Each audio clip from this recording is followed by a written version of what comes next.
Ali, ó, a figura de reversão do S&P 500 está na sua frente e está configurando um pivô de alta. Será que você não está esperando algo ao invés de agir ao preço? Ele perguntou por causa do price action, né? Na verdade, eu estava comprado nos últimos dias e últimas semanas, porque eu queria pegar essa alta de um trimestre, né?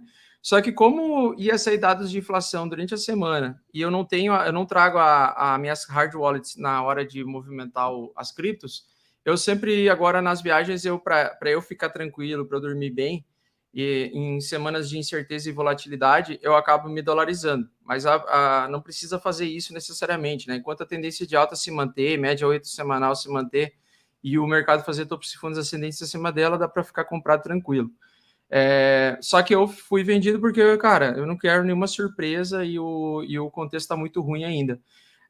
Acontece que ele está falando desse pivô de alta aqui do S&P 500, eu acho, que é esse aqui, ó. Vou mostrar para a galera aí. Esse pivô de alta que ele está falando, né? Mas isso aqui é um pivô de alta, né? De longo prazo, gráfico diário.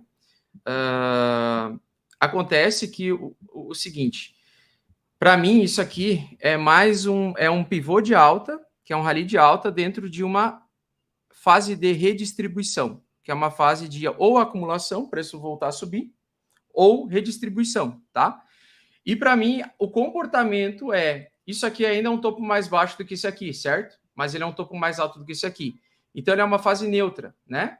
É uma fase que eu chamo de neutra porque ele está tentando fazer um pivô de alta, só que dentro de um contexto do quê? De baixa, macro. E o meu problema com isso daqui é o seguinte, Augusto, isso é uma opinião minha, isso não é do Igor, tá? Augusto, não acredito em bull market esse ano. Se eu acreditasse em bull market esse ano, esse pivô de alta já me daria tranquilidade para eu entrar nele esperando alta. Eu acho que ele vai ser um ano neutro, que é um ano lateral, um ano chamado ano água de salsicha. Por quê? Porque o ano passado ele veio uma barra desse tamanho anual, desse tamanho. E geralmente a próxima barra depois dessa é uma inside bar. Então eu não estou esperando um ano muito porradeiro. Eu estou esperando um ano que vai ter várias volatilidades, mas ele vai terminar mais ou menos na mesma lateralidade. Que é mais ou menos a tese do Igor, que ele acha que vai ser no landing. Tu acha que vai ser no landing? Não, eu acho. Ou tu acredita que é uma possibilidade? O no landing é um período lateral. Que parece que a economia está realmente muito bem, que o avião não vai aterrissar, né? Esse seria o no landing. A economia vai continuar crescendo. Mas, assim, eventualmente, ou ela vai desacelerar muito forte ou muito fraco. Vai depender dos números. Então, eu olhando isso daqui, desde outubro a gente está fazendo esse pivô de alta, né? Desde outubro no S&P 500. Eu acredito que a gente vai fazer um bull trap nessa região, vai voltar a cair para os 3.500, talvez até... Eu acho que esse ombro, cabeça, ombro invertido, esse ombro, cabeça, ombro, que geralmente traz movimento de alta futuro, né? Que isso aqui é um padrão de formação de fundo, ombro, cabeça, ombro, né? Vocês olham aqui, ele suportou essa região dos 3.800 e voltou a subir. Na minha opinião, ele é um falso ombro, cabeça, ombro.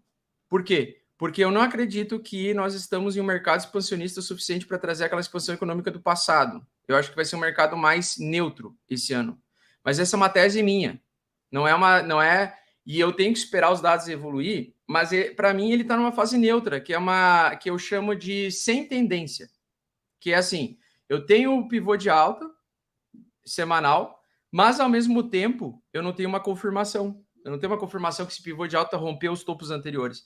Eu não tenho uma confirmação de que a tendência retomou alta e que vai ser bull market. Porque eu acho que as pessoas estão tendo essa esperança de que o mercado vai voltar a subir como se fosse um bull market. E aquela euforia, né? Mas eu não acho que vai ser isso para esse ano. A política monetária contracionista dificulta esse movimento, né? O juro mais elevado. Só para vocês terem uma ideia, o juro americano provavelmente vai passar os 5% com facilidade. O mercado precifica isso hoje, não sou eu dizendo. O mercado está precificando isso hoje. Uma taxa de juro ali para agosto de 5,15. Mas não, eles não colocam em 5,15, é de 5 a 5,25, eu sei, mas o mercado precifica em qualquer basis points, tá? Então, o mercado hoje acredita já num juro de pelo menos 5%. Isso dificulta um bull market, por exemplo, certo? Porque isso tem o objetivo de desacelerar a atividade econômica. Os lucros vão crescer menos, alguns vão contrair. Então, esse trimestre agora que a gente viu de números americanos, do S&P, foi o pior desde 2020, desde a recessão do Covid. Então, Uma coisa que dificulta muito a alta do mercado, no caso o S&P, é que os lucros eles estão desacelerando. Tá? Tem muita empresa que o lucro ele só existia num ambiente de políticas expansionistas, de impressão de moeda e tal.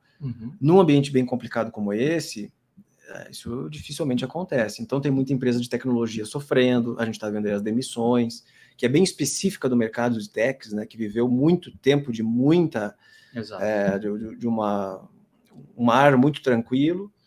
Então eu gosto de esperar um pouquinho para entender o que vai acontecer, né? Eu não vou nem ficar otimista. Se eu encontrar coisa barata na Bolsa Americana, podem ter certeza que eu estou comprando. Eu estou estudando alguns setores de industrial, o setor de lítio, né, para produzir esse monte de bateria que querem para carro elétrico. Tudo bem, podem comprar. Eu vou ter um V8 ainda na garagem ali, mas o elétrico é o futuro, eu entendo perfeitamente.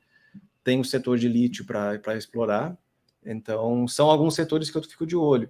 Mas fica bem difícil falar assim, S&P é para cima, eu não faço ideia. Está bem complicado.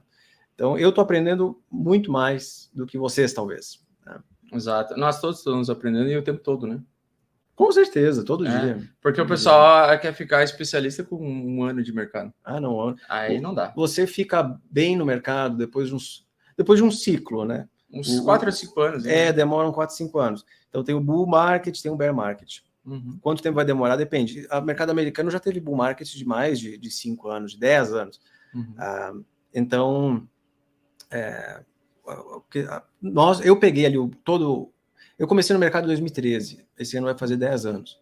Eu já peguei um ciclo inteiro no Brasil, eu comecei no mercado brasileiro no finzinho do bear market, peguei todo o bull market, agora esse bear market, e no mercado americano, o bull market desde o Covid até o ano passado, e agora esse bear market. Então, tem que viver ali pelo menos um ciclo inteiro de mercado, né? Perfeito.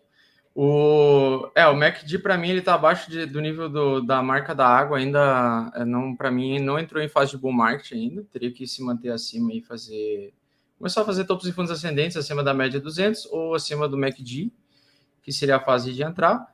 E na minha opinião, eu acredito que o MACD ele vai fazer uma pernada de baixa aqui no MACD. E aqui ele vai fazer no preço uma pernada mais longa. Então, eu acho que $12 mil ainda vai ser o fundo do Bitcoin esse ano. Suporte e topos não retestados como suporte ainda, eu acho que vai ser o fundo do Bitcoin. Minha dúvida vai ser se ele vai primeiro subir para os 30 mil lá, né, ou para os $28 mil, antes de cair, ou se ele já vai cair direto. Eu já avalio que ele vai cair direto e eu acho que vai ter recuperação em junho para julho ali, talvez o pessoal vai especular isso. Eu respeito ali os gráficos, respeito também os fundamentos. Nessa fase de neutralidade, quando a média de 8 semanas e a média de 200 semanas elas se aproximam, é a fase sem tendência, é uma fase de cuidado. Eu ficaria me expondo aos poucos, né, comprando aos poucos e aproveitando que é um ano mais lateral, um ano de plantio, e colher lá na frente, certo? Eu não estou ainda... Bull market eu não acredito ainda que vai acontecer agora nesse ano, acho difícil. É mais improvável, né? Mas 2024 pode ser possível, né? 24. A inflação americana ela precisa voltar para os 2%, com ou sem recessão, tem que voltar para 2%, para o Fed cortar juros novamente. Aí sim, aí nós podemos falar em mercado que vai reagir super bem a isso. Beleza. E, inclusive, isso ajudaria outros mercados também, porque a taxa de juros americana... eu ia falar isso antes. Só para vocês terem ideia, o juro americano vai chegar a 5%. Essa era a taxa de juros do Brasil antes da recessão, antes da pandemia. Hoje, os Estados Unidos têm a taxa de juros que o Brasil tinha, ou até maior, porque a nossa chegou a 4%, antes de ir lá para os 2%, 4,5%, eu acho.